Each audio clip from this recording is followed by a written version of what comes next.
And welcome to the bi-monthly Industry 4.0 community podcast put on by 4.0 Solutions. Today is Tuesday, April 4th, 2023. I am your host with the most, Walker D. Reynolds. We have Zach and Vaughn with us again this week, actually. Yeah. A little interesting. We got a great podcast today. Today we're going to talk about some vendor stuff. I got a vendor story for you. We're going to talk about digital twins. There's a post on LinkedIn that we're going to go over, and we're going to kind of talk about the future, kind of what the current state of things are, and what's kind of the current state of the industry, and kind of where we think it's going. But I got some announcements to get started with here in a second. But one of the things I want to talk about, we shot a podcast last week. Myself, Zach, and Vaughn. We just shot like an impromptu podcast. I think it was last Tuesday, Wednesday. We just jumped on. We didn't prep it or nothing, and we were going to publish it. I think it was Friday, and then I watched it back, and it was, I don't know, it was kind of there were some controversial elements in it that are maybe too controversial. And I just decided maybe we should put it under the channels only member area. Yeah, that's what I was thinking. What I was thinking was, I was actually thinking about it this morning. I was like, I think I'll have Josh just put it like on YouTube. We have like YouTube members. I think there's like 70 of them or something like that. And I was thinking maybe we would just publish 70 members. That's fucking sick. I don't know. It's a lot. It's a lot more than we did not plan this, by the way. I was actually looking forward. I thought it was going to be released today. Yeah. I was looking forward to that podcast because I thought it was a good conversation, but there were elements of like, there are some pieces. I mean, there's some of the stuff that we talked in that podcast I'm going to bring up here, but yeah. So I think what we're going to do is we're going to publish that for like the YouTube members. I have not talked to the team about this. Literally, you mentioned that.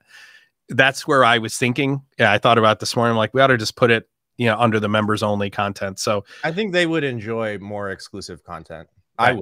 I would. So yeah, and I think it was a really good organic conversation too. We were just sitting there riffing. Man. Yeah, we riffed it. Hey, another thing, if you guys haven't watched Kudsai's podcast, the Industry 4.0 TV podcast, I was a host. I was a guest on that podcast. You were the host on his podcast? Yeah, I was. Well, as much as I talked in his podcast, you would think I was a fucking host. But I think if somebody did like a percentage thing, I'll bet you I talked 90% of that podcast, and he talked 10% of the time. But anyway, he calls it the Unified Namespace Masterclass. If you haven't had a chance to watch that, you should watch it. He asked me some great questions. He really did. A couple of times I was like, that is an outstanding question. And it was all related. It reminded me a lot, Zach, when we were shooting whiteboard videos and people would say, what is it about you and Zach? And it was always, well, Zach asks me the question the community is thinking of, the viewer is thinking of. So I end up answering the question organically that they already have in their mind. When Zach he's behind the camera and 6 minutes into the whiteboard video, he asks a question.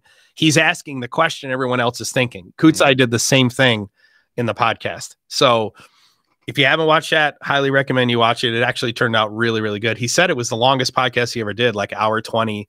I loved it. I would love to go on his podcast again. So, which brings me, I'll do announcements here in a second. I want to tell you guys a story, and then one of the things we're going to talk about today is vendors. One of the questions I get a lot is, how do you select the vendors you work with? And I've talked about this in the past a little bit, but this is sort of when we talk about like the future of the industry and kind of where things are going. There was a LinkedIn post the other day about, inductive automation has increased their price for the second time in a year. I think it was the guy from Dave Griffith. Your comment had more likes than the original post. Right. Yeah.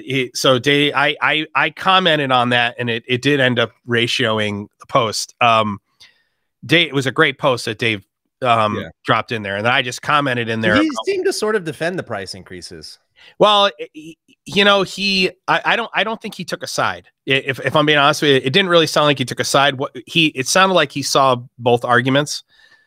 But in a nutshell, my comment was, inductive automation is based in Folsom, California. And, and for those of you who don't live in the United States, and, California is the most expensive place in the country to do business. It's not even close. I mean, when you look at the data, and in some cases, like if you were to compare, you know, the cost of doing business in California, so in some cases, it's 100% more expensive based on certain metrics. Okay, it's incredibly expensive to do business in the state of California. It's really expensive to live there. Yeah, well, because your employees have cost of living, and you have 13% state income taxes right off the top, right there. So that's like 30 to 50% right there. Right. California, I mean, it's very common, you know, if you look at like population growth and stuff, California had their first, they didn't have a population decline, but it was the first reduction in population growth between decades, between 2010 and 2020. It was the very first time that's ever happened. You know, and it's common here in the United States, businesses are leaving California and they're going to more, you know, they're going to Tennessee, they're going to Florida, they're coming here into Texas. It is a running joke here in Texas, and Josh he'll probably post something funny in here. He'll say, you know, don't California my Texas. Like, it is a running joke here in the state of Texas that if you're going to see an out-of-state license plate, there is a 90% chance that out-of-state license plate is a California license plate. Mm-hmm. I mean, you're in Utah too. A lot of the Salt Lake. Yeah, the sheer number of people from California who have moved to the state of Texas it's simply staggering. Which is ironic. You would think Oklahoma would be the license plate that we would see the most here in Dallas, because we're only about an hour from the Oklahoma border. There are a lot of people who live in Oklahoma and they work in Dallas, and you still see more California license plates than you do Oklahoma license plates. It's that crazy. But the point is that on that post that he posted, it was, you know, hey, there's a price increase for the second year in a row. And is that price increase justifiable, right? Like, because that price increase, essentially what Inductive Automation is saying to their customers is our costs have gone up and we have to pass those costs on to you, right? And by the way, that's how business operates. Well, the problem is because they're based in the state of California, their costs go up disproportionately at a disproportionate rate to where costs go up in other places where you could do business. My argument was, you know, Inductive Automation really should think about leaving the state of California and moving the company. And the reason why is you shouldn't, you know, it's not fair to pass on the cost of doing business in California to your global customers, number one.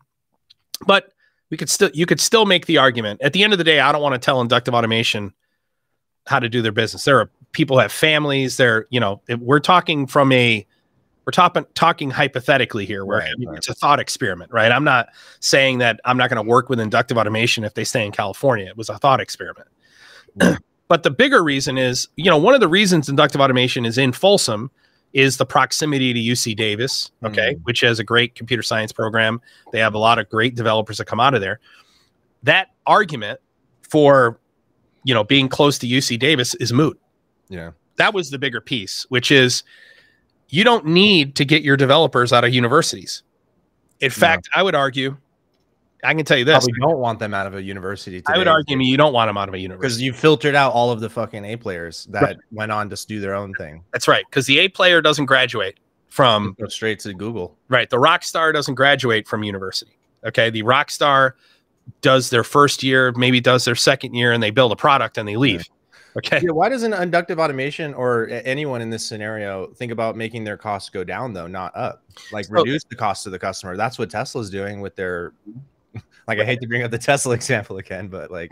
Well, this is what I'm going to get to with vendors. Okay, so I don't want to pick on Inductive Automation. It was just an example on a LinkedIn. Again, if Inductive Automation, you know, they employ lots and lots of people. They're California residents. They have families.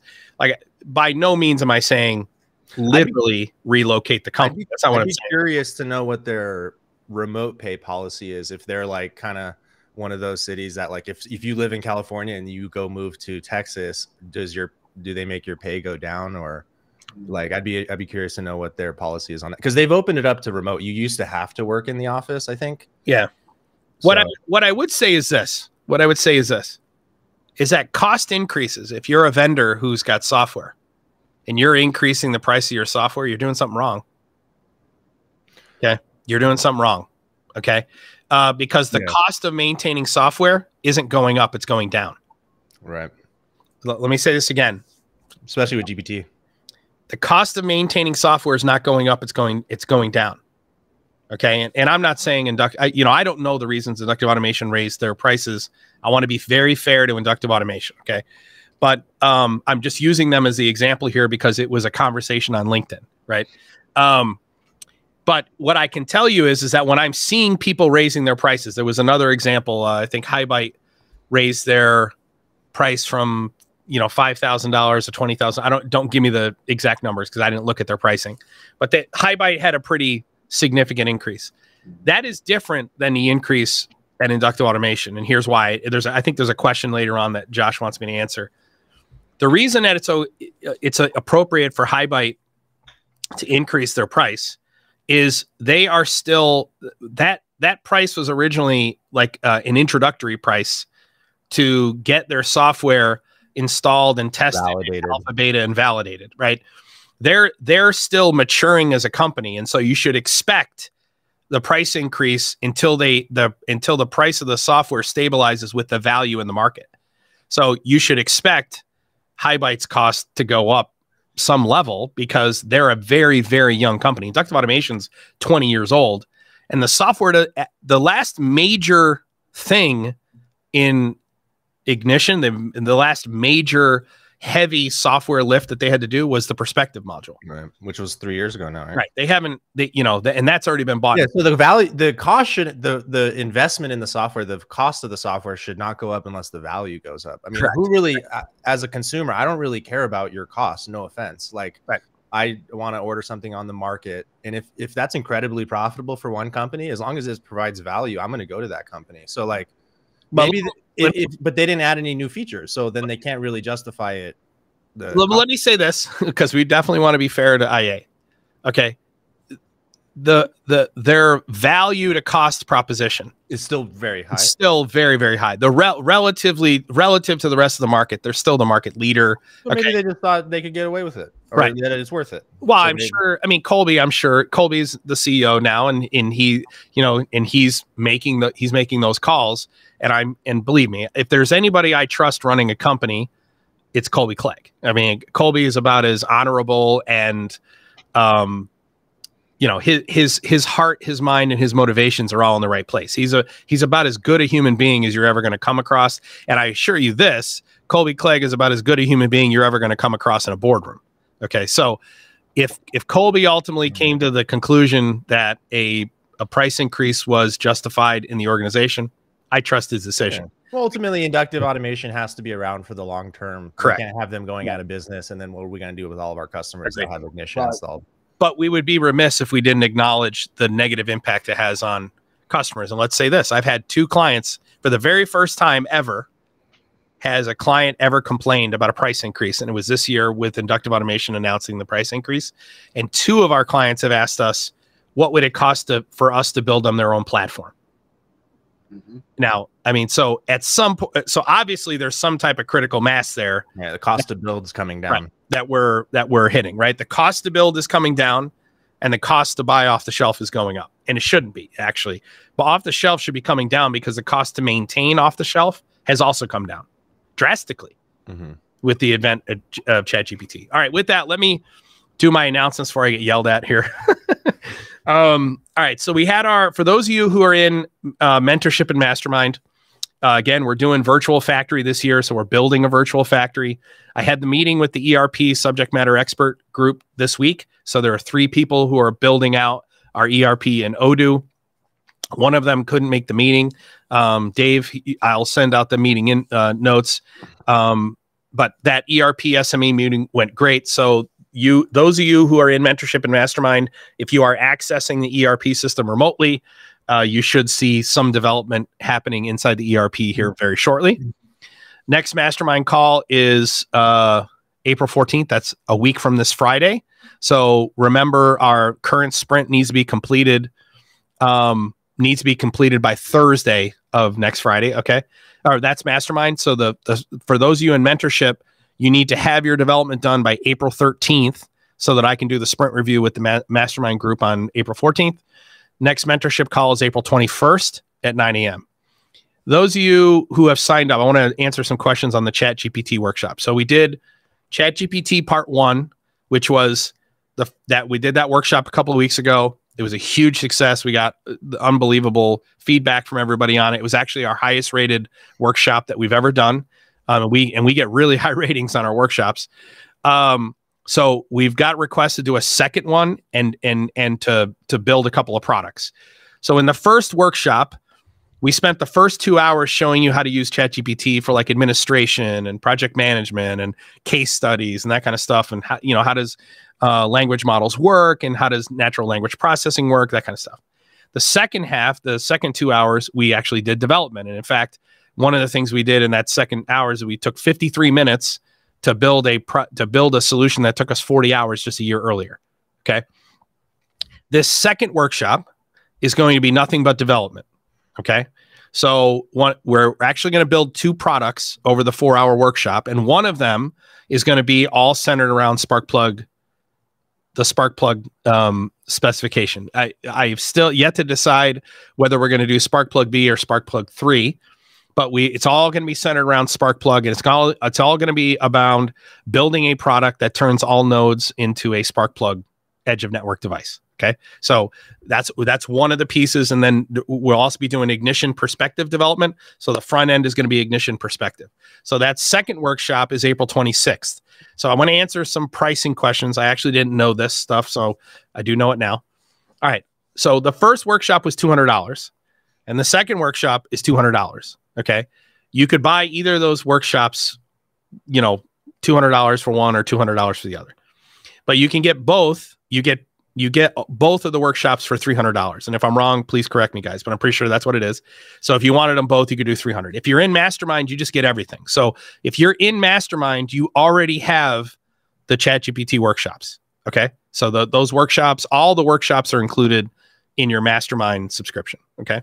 And then last but not least, advanced. Oh, it's $350 for both. Sorry. That's what I thought it was $350. Thank you, Josh. Sorry. $350 for both.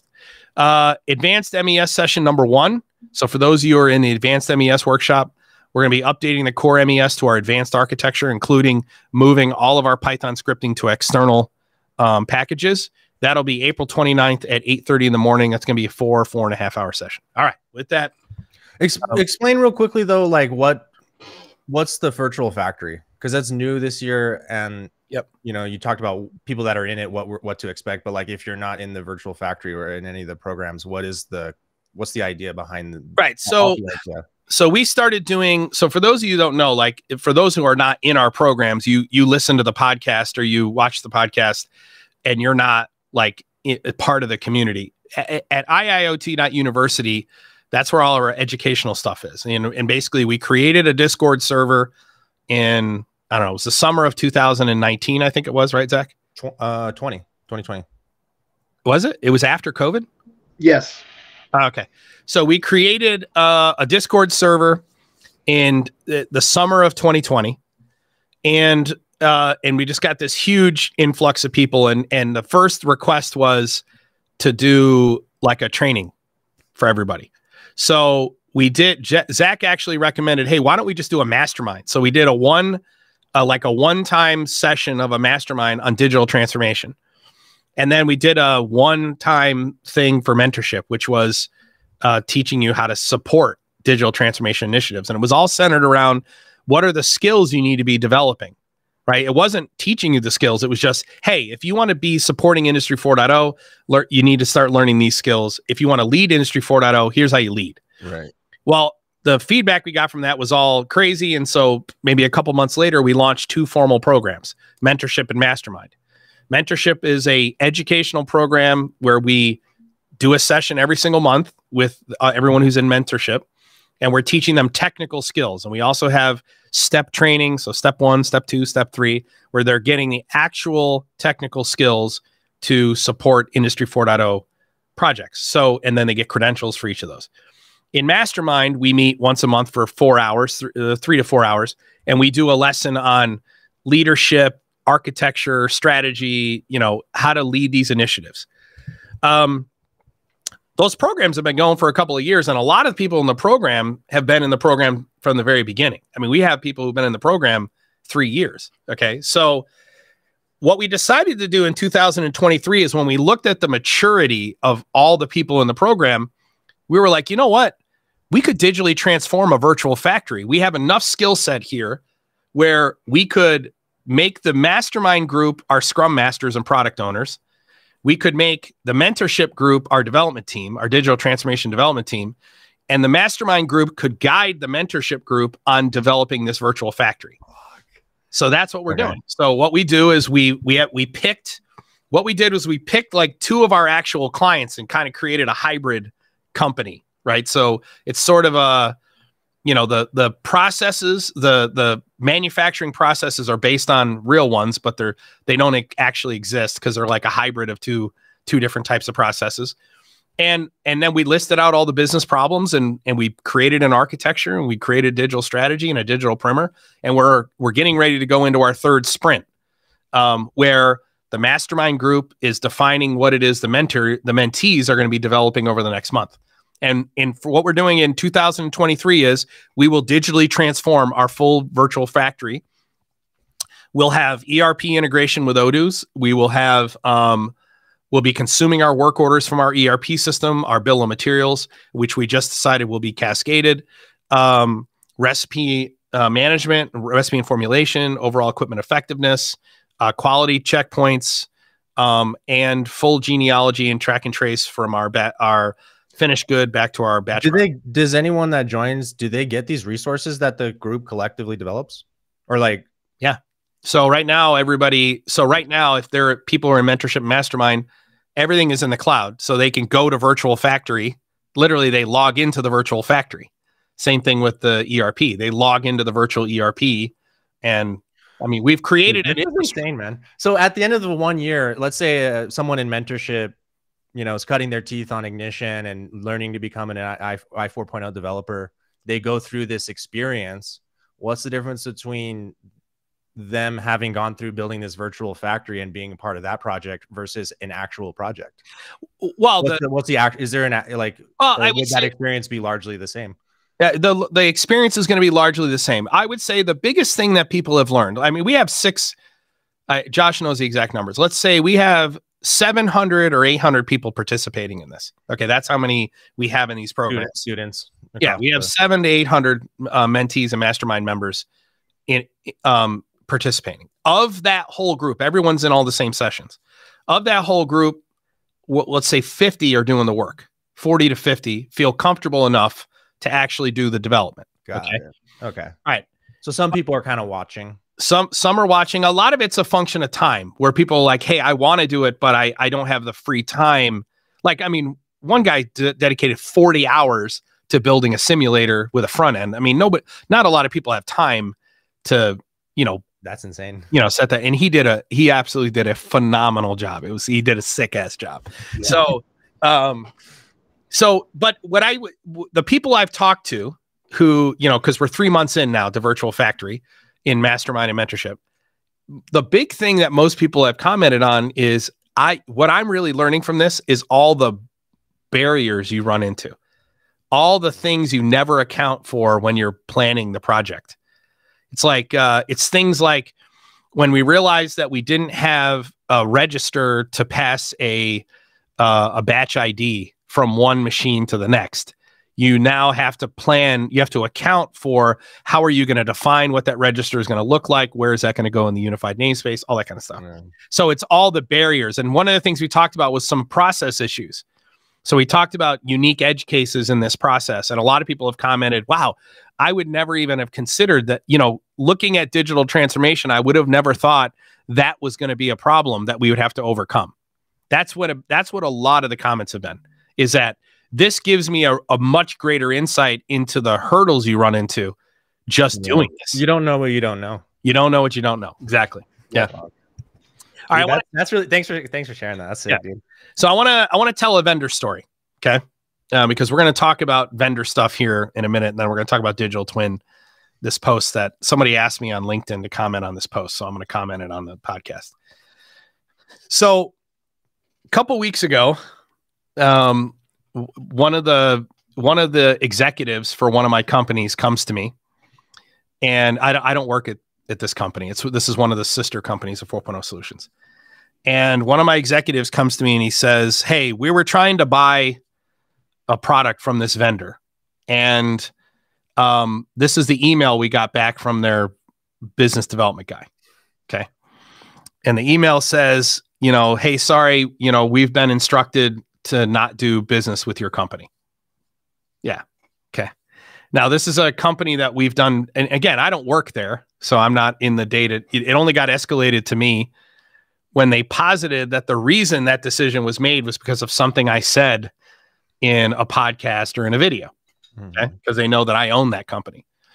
All right. So anyway, I get on the phone, I call that company. When they finally escalated to me, it took them a few days for them to figure out kind of what happened. And then my team at this company says, hey, I think you should handle this. They give it to me. I call the company and I talk to their director of business development.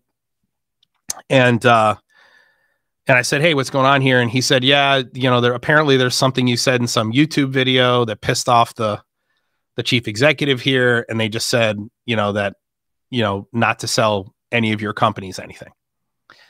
And so I said, okay. I mean, now that's great strategy, by the way. Yeah, let's see how that works. Yeah. So let me say, so this is what I said. I'm like, first off, I can't tell you how dumb that is. Like just how, I understand the sentiment, right?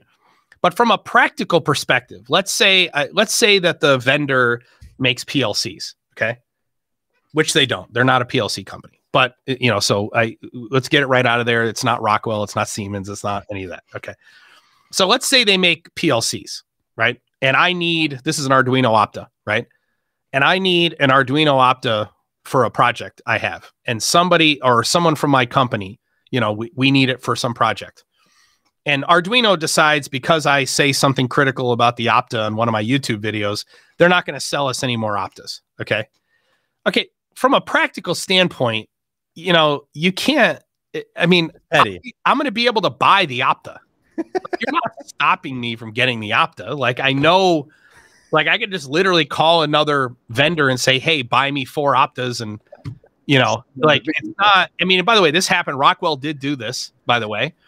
And Rockwell thought they weren't supporting us. Yeah, they were. We just went to another vendor who was happy, was one of your distributors who was happy to sell to us. And they just said, just don't tell Rockwell. You know what I mean? It's like, I know I'm dying to know, but we're not going to share the name. That shit doesn't work. Okay. Number one, you're replacing a business decision with an emotional choice.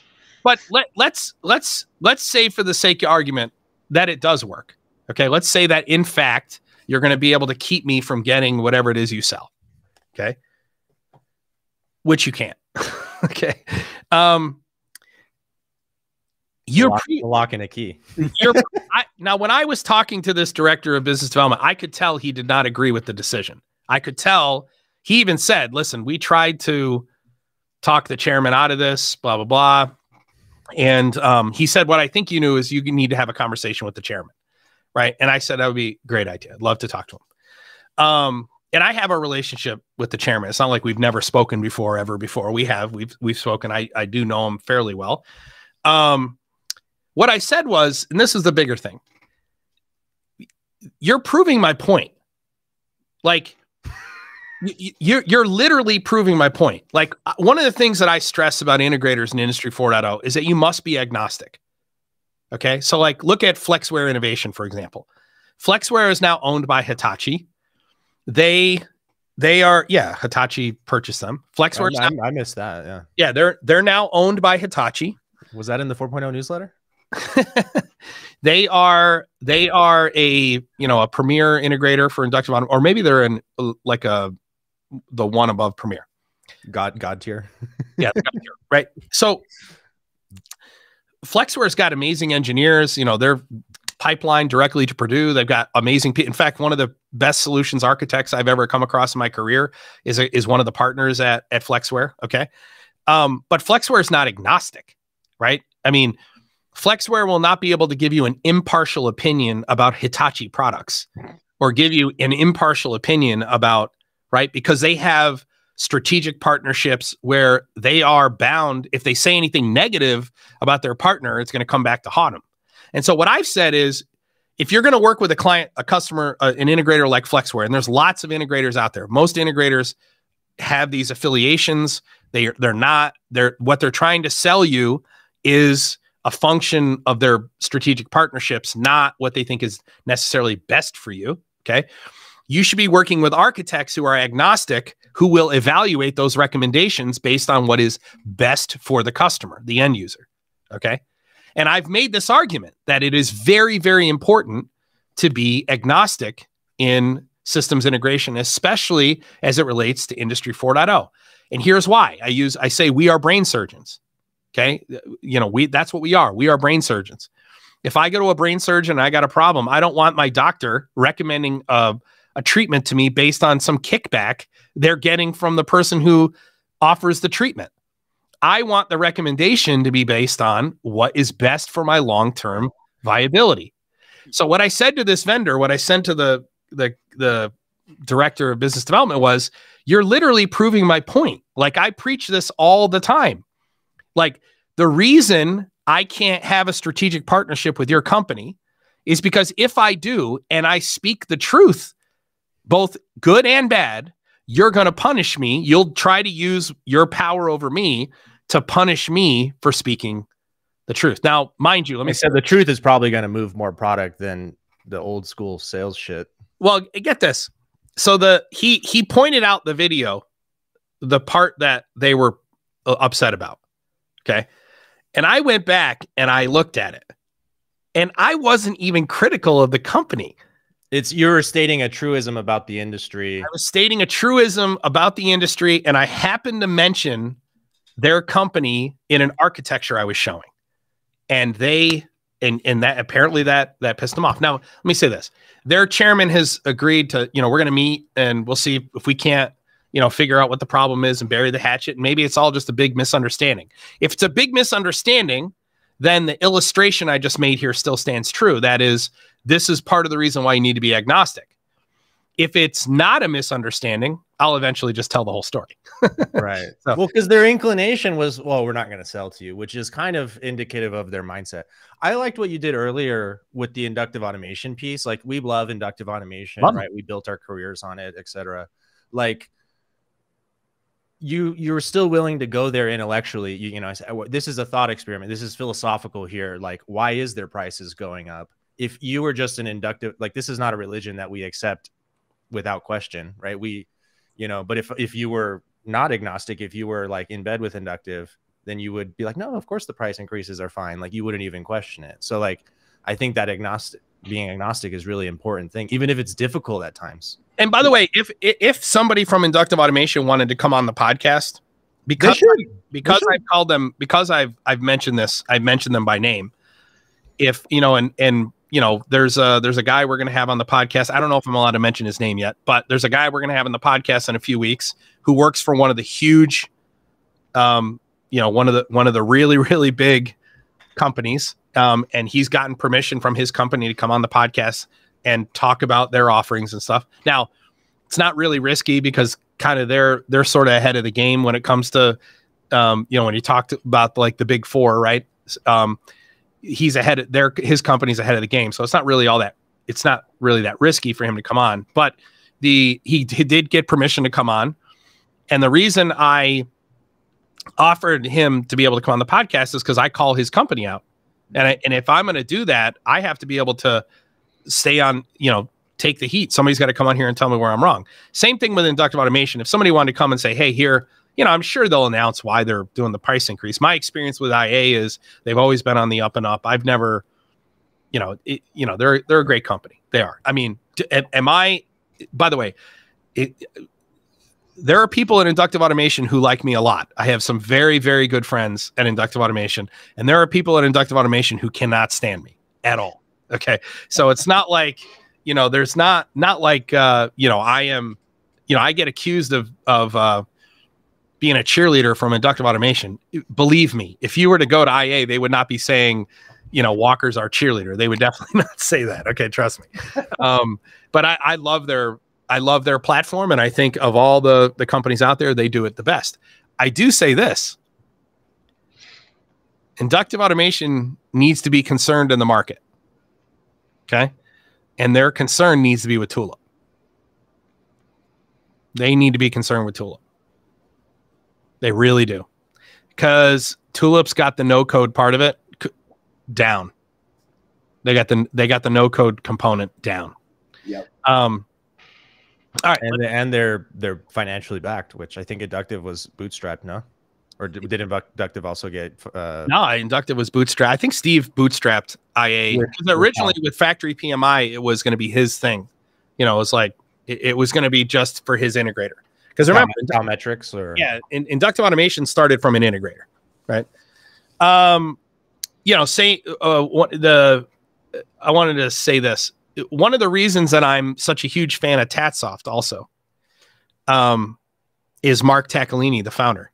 Okay. Mark's original platform, what was it called again? Indusoft, right? So he created Indusoft. I think it got sold to Schneider. There was a big lawsuit between the two of them, and then eventually now Indusoft, the original platform that Mark Taccolini developed, is now what is known as Wonderware Edge or InTouch Edge. Okay, so now it's in the Aviva ecosystem. But you know, I have a close relationship with Mark. I've probably known him now maybe 6 years or something. You know, but he's a man of integrity, wants to make a difference, like just big problem solver. Like I'm really big on values and people, right? I'm really big on values and people, and like what are people's motivations and that kind of stuff. And one of the big reasons I'm such a huge fan of TatSoft and frameworks is because of Mark. It's also Dave Hellier. You know, I love Dave Hellier to death. So, well, and 5 years ago, or 4 or 5 years ago, when you said, "Hey, what's the alternative option to Ignition?"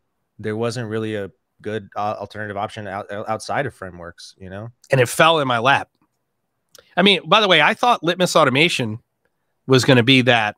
You know, I thought Litmus had an opportunity, but it was clear when I originally talked to Litmus that they were building the company to sell it. You know, it wasn't like there wasn't a mission other than they want to own the whole stack too. Like they want the edge device, and that's why they partnered with Google and did that whole, you know. All right, let's talk about digital twin here real quick, because I want to make sure I touch on this, and then we'll circle back on the vendor thing. Yeah, my point is this is, you know, I take a lot of risk speaking my mind. I think more people should do that, though. More people should be less afraid to say what they need to say. Right. You know, and let me say this. There's a running joke inside of our company. Do you know how many people from Rockwell Automation have reached out to us and told us they love what we say about their company? It's hundreds of people. I didn't know it was that many. It's hundreds of people who have worked for Rockwell have reached out to us and told us they love what we say about their company. Because you're spot on, you're 100% right. You know, Ray Rafi says, "Hey, are you guys attending the CSIA?" I am. So we weren't planning on it, right? Yeah. The issue is I am going to Slovenia. I'm traveling globally in May. I'm doing Slovenia. I'm going to South Africa. Then I'm going back to Europe, and I'm going to try and meet with everybody in the community who is in Europe, all that's happening. There's gonna like a long stretch of like a month where I'm going to be gone, and it's all work related stuff. So I'm not going to do 4.0 World Tour. Yeah, I'm not going to do any conferences. I'm not going to do ICC this year. I'm not going to do any.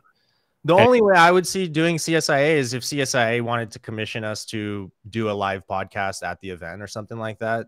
Yeah, but if you look at CSIA the event, you know. And you look at where, and by the way, I love the I love the association. I've met amazing people there. I don't want to be hyper. I don't want anyone to think I'm bashing CSIA. I'm not. Okay. We went in 2019. I love CSIA. The problem is that CSIA has not moved very fast when it comes to Industry 4.0, has not moved very fast when it comes to digital transformation. And if you look at the predominant communication guidance from the organization, it's really still Industry 3.0 integration stuff. Is that reflective of what the integrators are doing? It's the politics. I've sat on a couple of working groups, and it's you know, because they don't want to piss off the relationships with the vendors that are sponsoring their own conference. Correct. The one of the biggest problems you have in any type of working group, not just CSIA or any working group. Who's paying the bills? It's right. It's why are people there? You know what I mean? Why are people on that working group? And in most cases, it's to sling influence. It's not to solve a problem. So when is the 4.0 conference? All right. So Jeff Winter yesterday posted this. He said, according to this spring now, winter's gone. He said, according to IoT analytics, the market for digital twins expanded by 71% between 2020 and 2022. 63% of manufacturers are currently developing a digital twin or have plans to develop a digital twin. According to the IEEE, the digital twin concept consists of three distinct parts: the physical product, the digital virtual product, and the connections between the two products. That's not entirely, it's not entirely true. There are three distinct parts, but the third part's not the connection between the two. The third part is the analytics and UI layer that sits on top of the first two. Okay, the first two of the stacks. But point taken. The connections between the physical product and the digital virtual product is data that flows from the physical product to the digital virtual product and information that is available from the digital virtual product to the physical environment. This idea can be divided into three subcategories according to the different integration level, namely the different degree of data and information flow that may occur between the physical part and the digital copy. So you got digital model, digital shadow, and digital twin. Okay, and the best way to think of this is twin is cloud, shadow is like edge device, and digital model is IoT device. Okay, so if you look at a typical architecture, that's what that really means. So the digital model is a digital version of a pre-existing or planned physical object. To correctly define a digital model, there is to be no automatic data exchange between the physical model and the digital model. Examples of a digital model could be, but not limited to, plans for buildings, product designs and development. The important defining feature is there's no form of automatic data exchange between the physical system and the digital model. This means once the digital model is created, a change made to the physical object has no impact on the digital model either way. That is what we refer to as digital thread. When I talk about triangles and squares and circles, I'm talking that's that digital model that you're creating, and that's probably the biggest flaw in the digital twin concept. Okay, digital shadow, right? One way, it only goes up. Right. Stack. So digital shadow is a digital representation of an object that has a one-way flow between the physical and digital object. Okay, a change in the state of the physical object leads to a change in the digital object, and not vice versa. Okay. So, and then digital twin, if the data flows between an existing physical object and a digital object, and they're fully integrated in both directions, this constituted the reference digital twin. A change made to the physical object automatically leads to a change in the digital object and vice versa. Okay, so that third thing is not true. A digital twin is not a real-time representation of the physical reality. And the reason why is because we preform the digital model. We create a thread that moves in one direction. Okay. So somebody actually posted and said, "Hey, Walker, I can't remember hearing your thoughts on this subject." Okay. So I'm going to give you my discussion about digital twin. Everyone who is building digital twins using what Jeff has described here from the IEEE is wasting their fucking money. Okay. You are wasting your money. The simple reality is that your digital infrastructure needs to be an actual reflection of the physical reality on the plant floor. Okay? Not an abstraction, a reflection. What you do is you take the actual reality on the plant floor and you map it to models. So what you end up with is red and blue. Red is the digital model. It's the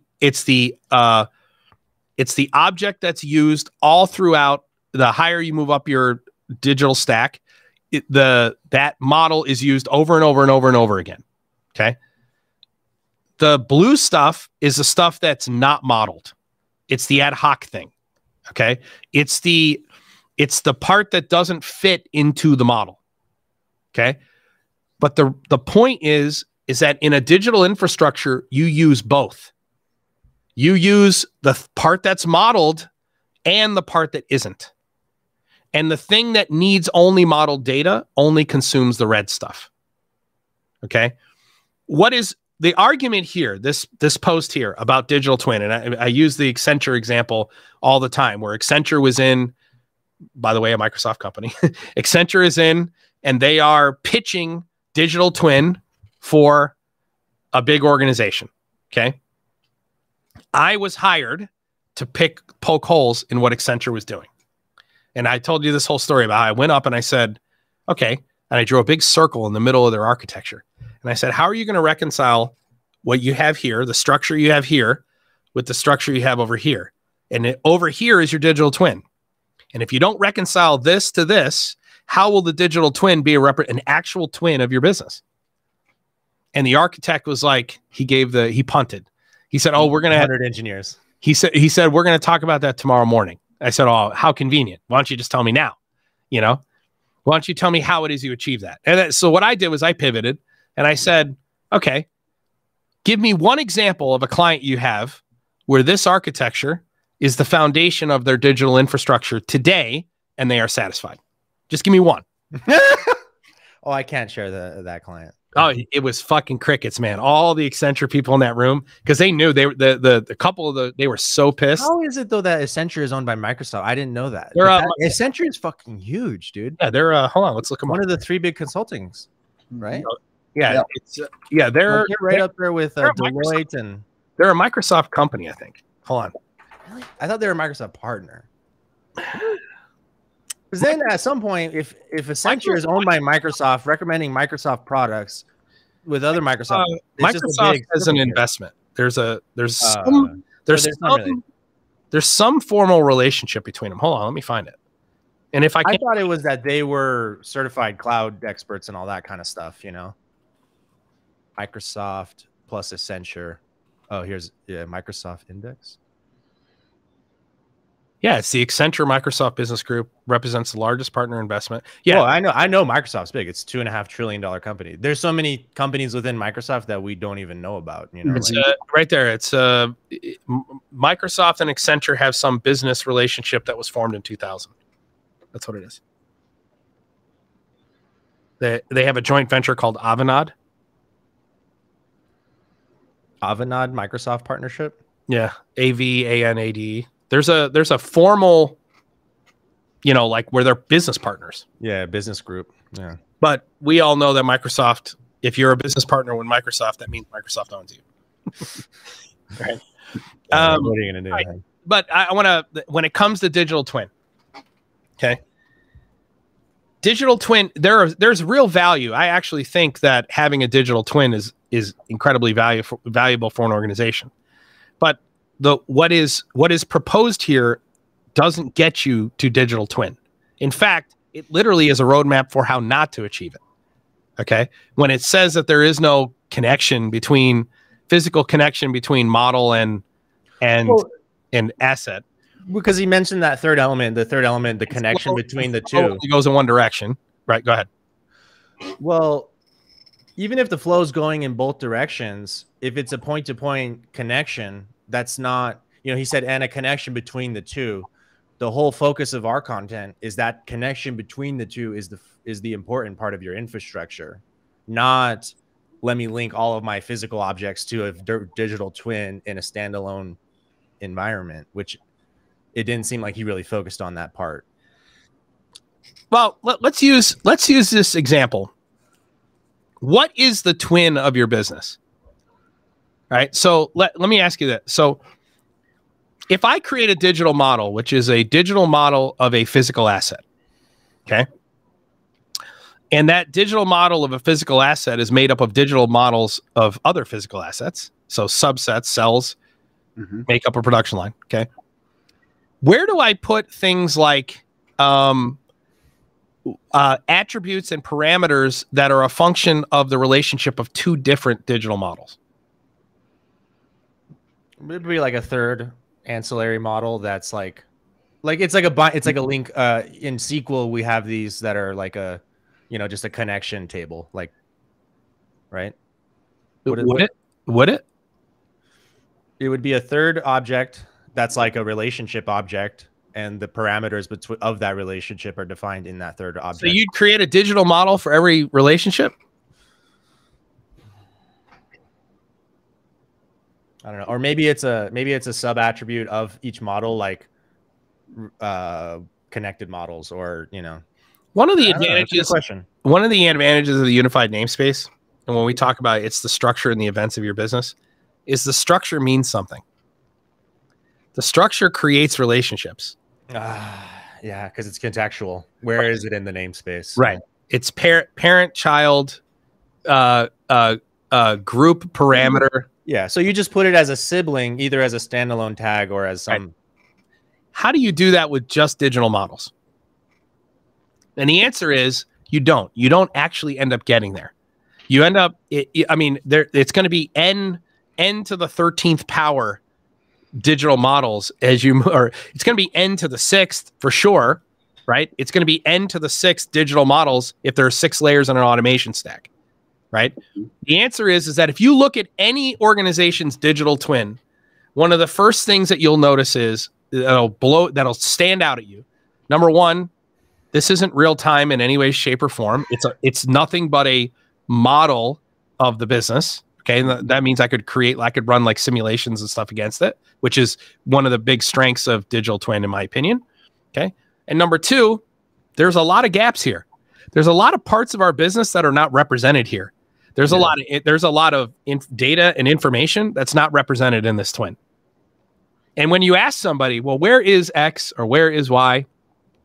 They're always going to come up with some reason for why it's not there. It's either in some spreadsheet because they never had their leader send out the Jeff Bezos email saying all communication will be done through services, correct. Not doing, and then you would have it. If your organizational had that digital strategy, then you would see a lot more of their business represented in their digital infrastructure. Yeah. All right, let's answer a couple of questions from the community here that Josh put on here. So Jorgen Kvinge, I don't know what video this was on, but his comment was, hey, Walker, thanks for another great video. You really are creating great educational content, and this helps a lot for the understanding of how to digitally transform a business and select the best tools for the job. Coming back to this video a second time after learning about the UNS, MQTT, and all the great benefits that comes with it, I have a couple of questions. Number one, the MQTT broker, does that typically live on premise or in the cloud? And does it serve as the UNS? Number one, it can live on-prem or in the cloud, and oftentimes it lives in both places. Oftentimes we have brokers in many places in the architecture. So I may have a broker running on a piece of equipment, and where the namespace ends on that broker is at the asset.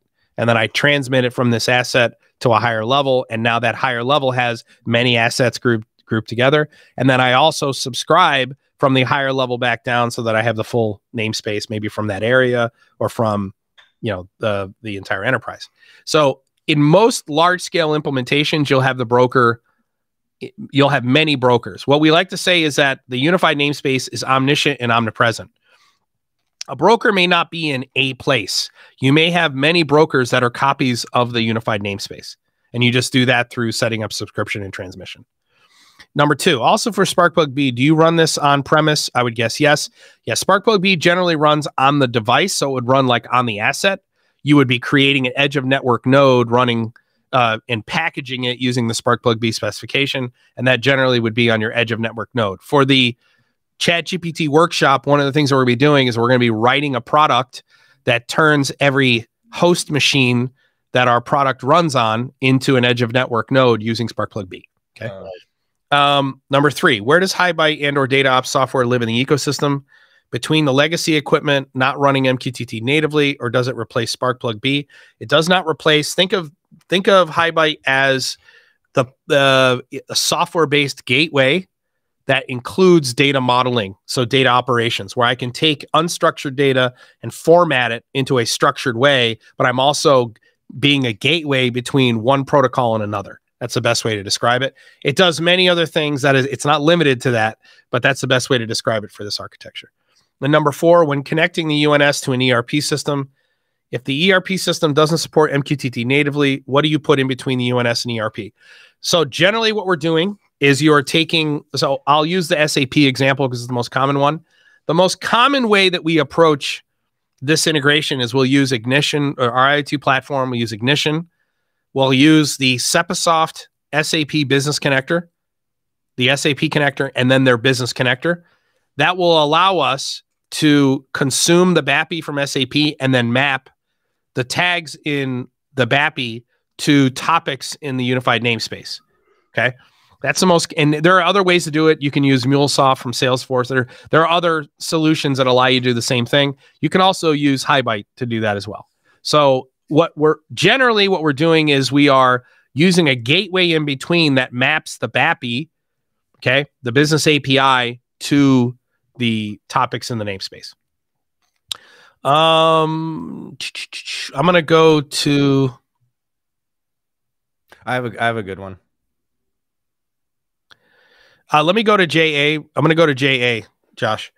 All right. And then I'll close out with Doug Albright's comment. Well, I'll do this, and then Zach, you chime in here. No, it's JA, the fifth industrial revolution. The fifth industrial revolution is AI everywhere and in everything. Adapt, implement, and thrive, or die replaced by AI. Let me say this. We were going to talk a lot about like what does the future look like? Okay. And, one of the things that I want to point out is someone had asked me the question about, I've been watching a lot of tech companies doing content on ChatGPT. I've seen a couple of blog posts come from this integrator, come from that integrator. And what's become abundantly clear to me is that, and we've observed this in our own company, the percentage of your people who understand how to really leverage natural language processing is very small. So there's a couple of integrators that did posts on using ChatGPT. One, I think they both did, like, you can use it for perspective. And as an organization, we read their blog posts. I was actually going to shoot a video and kind of comment on here's how we would change the prompts that you were using, but decided not to because I don't want to come across as like I'm shitting on somebody. Okay, but the vast majority of the people who are using natural language processing have no fucking idea what they're doing. They're treating it like Google, and it's not Google. Okay. One of the things that we talk about internally in our organization is, if you look at our team, we have a very gifted team of people. And even within our team, people's ability to leverage artificial intelligence varies greatly. And somebody had asked me the question, what skill do you need to be very good at leveraging natural language processing? And I broke it down into 3. Okay. So number 1, it helps to have a very high IQ. Okay. You got to be smart. Okay. It helps to be smart. And number 2, it helps to be linear in your thinking. Okay. That you're a linear thinker. And number 3, and most importantly, and this is going to shock most people, it's emotional intelligence. The developers who are like the world-class scripters, the guys who you lock in a closet and they write 10,000 lines of code in a week, but you'd never go talk to them because they're going to growl at you, or they're going to be, they're going to be a dick to you. That comes through in the code. Those people are screwed. Because the people who are best at leveraging natural language processing are the people who can put themselves in someone else's head. Okay, because that's what you're doing with the AI. That's what you're doing. So what Jared, no question, the person who leverages ChatGPT the best here is Jared. He's the youngest, but the big differentiator for him is not his intelligence, which he is a really brilliant kid. It's his emotional intelligence. He can literally put himself into the mind of the person he needs the artificial intelligence to be.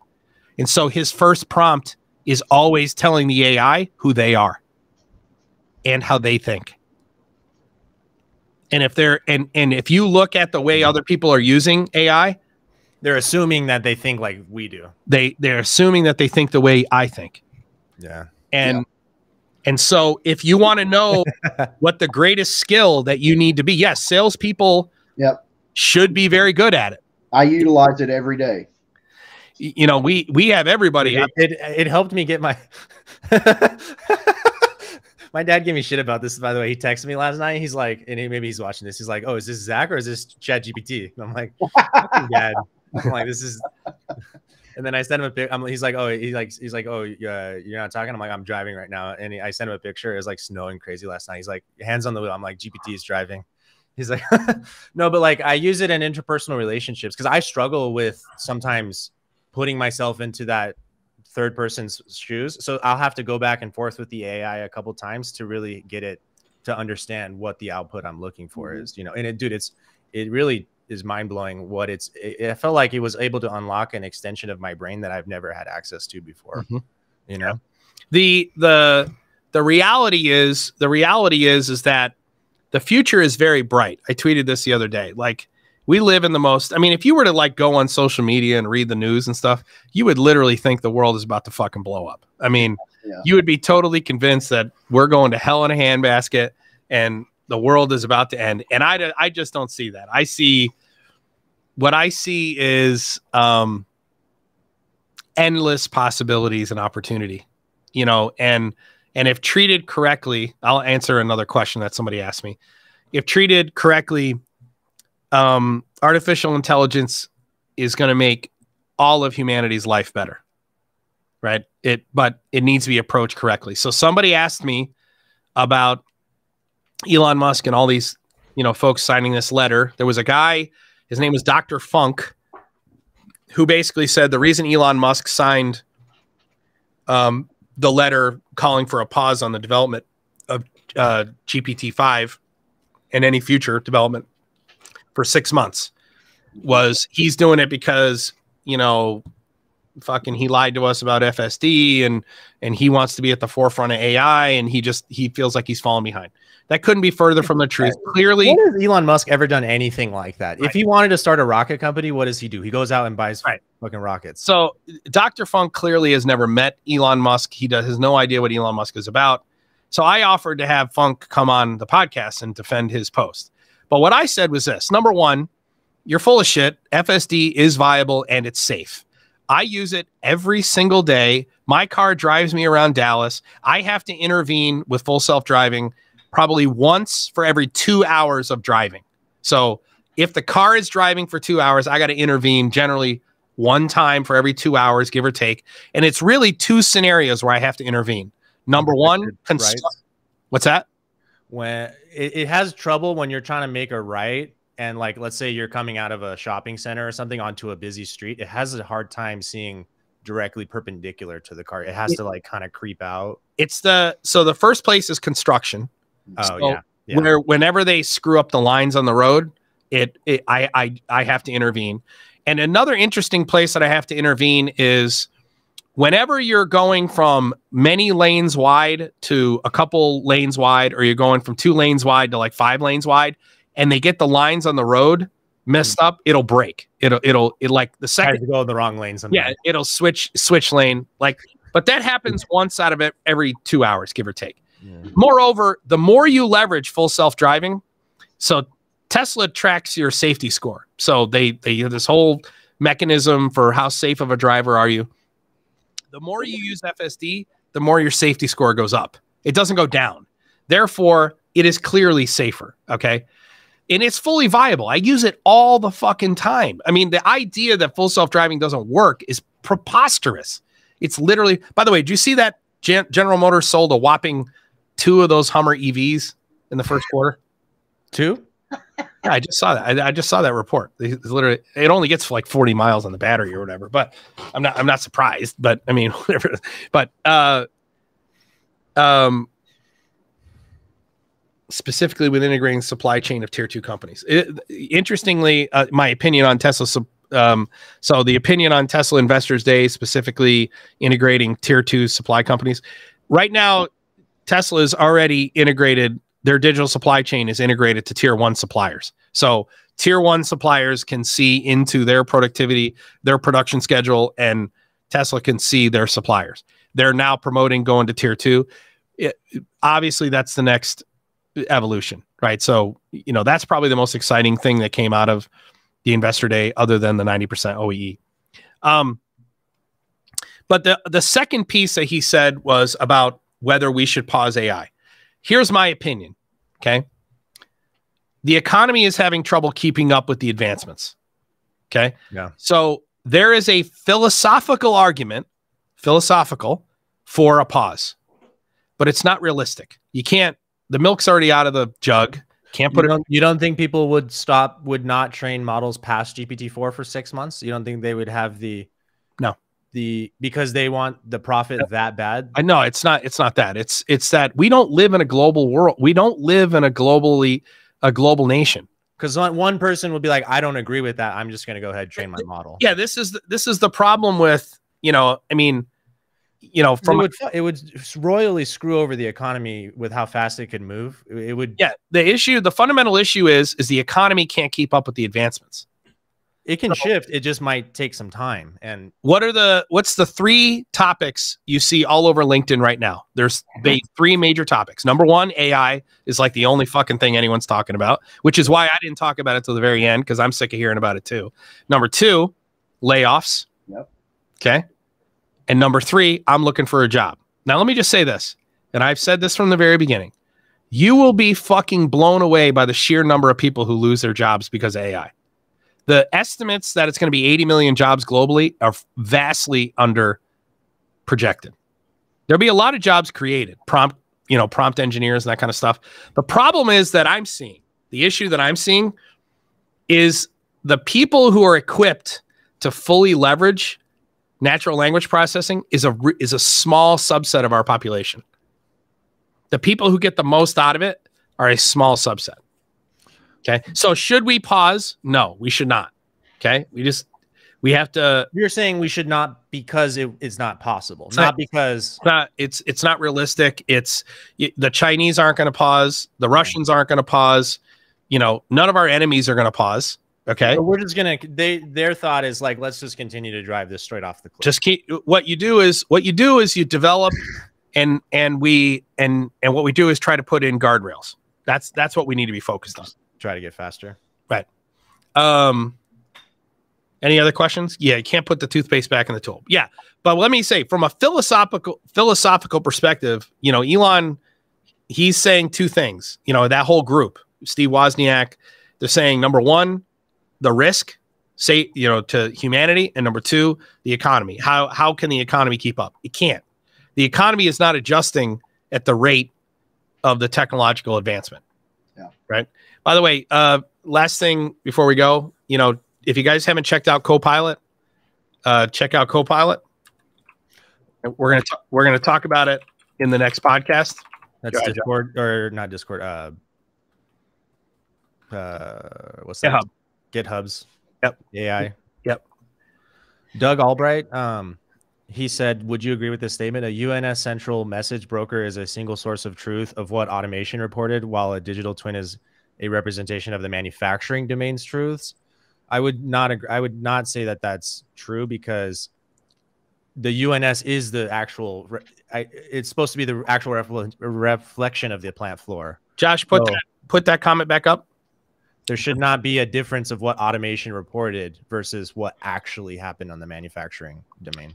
Yeah, what I would say is this is kind of where the spirit of what he's getting at is correct, in that it's a representation of the manufacturing domain's truths, but it's not, manufacturing domain isn't necessarily the reality on the plant floor. Then he said, this data is stored in an immutable fashion to be modeled differently in order to represent the current state of the system. Right. Doug is a big proponent of, as am I, in a lot of ways, of storing events immutably and then structuring them based on your needs for the structure. So on the analysis side. Yeah. That's how I would build. Oh, this is what I'm going to say. Fucking OEE, dude. All right. So I built an OEE system. Mm-hmm. Gosh, it was 7 years ago right now. Yeah. It was a while ago. Yeah, it was like I built it in it was an MES system built inside of WinCCOA. It was slick too. I saw the demo of it. You did a demo of it. I thought it was slick as shit. I will say the product manager, Chris McLaughlin, he wireframed all the screens. He's great at that. That helped so much, because then all I had to do is focus on the back end and put on the front end the box exactly where he said it should go. And so, like, that props to the product manager on that. But like, I built I didn't build it entirely, but like in like 5 minutes, I built like most of the code base that took like months to build out. And I was kind of frustrated. Like, I don't know why. Like, it's just, my feeling was like, yeah, it was kind of annoying. I mean, it's cool, but it was like, shit, like I spent so much time trying to figure all that stuff out, and now I could just do it like so much quicker, you know? And it's nuts because I talked to so many people. How old was Zach? I was 12. 22?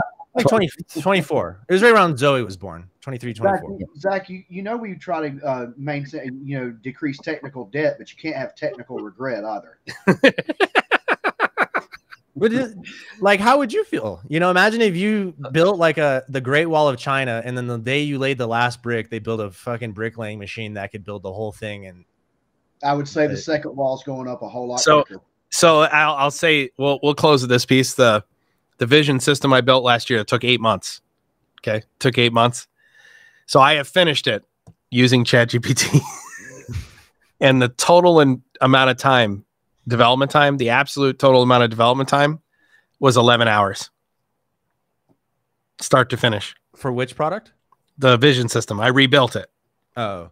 Using ChatGPT to see how long it would take me. You should do UNS Gateway with ChatGPT. It went from 8 months to 11 hours. To 11 hours. Wow. Yeah. We should build a UNS Gateway. Like, take the code that you built, built it a while ago, right? Yeah. Take that code to give it to GPT and have it make it better. Here's one thing that I do. I am curious about, and it's this.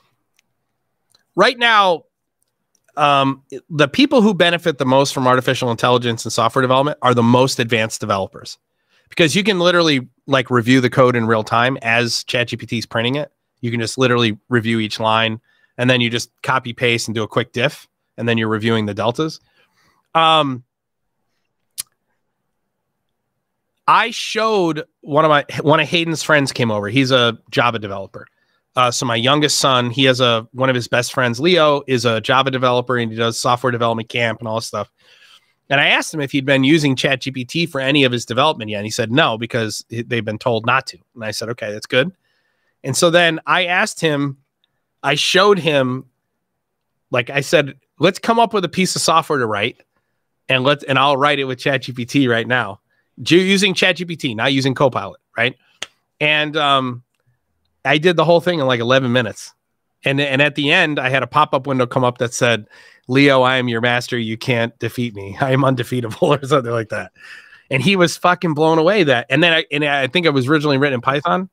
And then I just had it rewritten in Java, and then I had it rewritten in R, then Golang.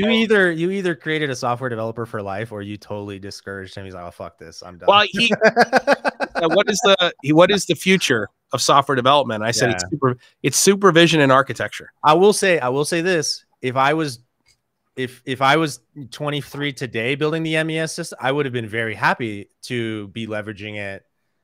Like, I would have done the same. I would have built the system, but I would have leveraged it, and I wouldn't have had the same. Like, I would have been more in like how Jared is. Like, he's just new to the world. Everything is new. He's so open to all this. Like, I've had a few years, and so like it's like that experience that is kind of weighing on me now. It's like, crap, I have to kind of undo some of that, But shit, man. All right, so I mean, it's exciting times, Let me say, we are gonna post that other podcast. It'll go to if you're one of the YouTube members. I actually don't know how that works, but how do you become a member? I don't know. There's a button below. Josh, join channel membership. Josh, tell them how to become a member if they want to. It should right below right where there's a subscribe button. If they're subscribed, it should say then join. And then once you hit join, you can join a channel member. I think it's like $2 or $3 a month. Okay. I will break my silence. Yes, there is a join button next to the subscribe button. And I think it's either $1.99 a month or $2.99 a month. So it's one of the two. And you get access to a couple of custom emojis and any exclusive content we end up pumping out. And a badge. Yes. So I think in general, what we'll do is, that podcast, I would rather not make that completely public. So we'll put it behind just for the members. So, all right, everybody, thank you for watching. As usual, like, subscribe, comment down below. the whiteboard video next week is going to be very exciting. I think you guys are going to really dig it. And we will see you guys in the next one.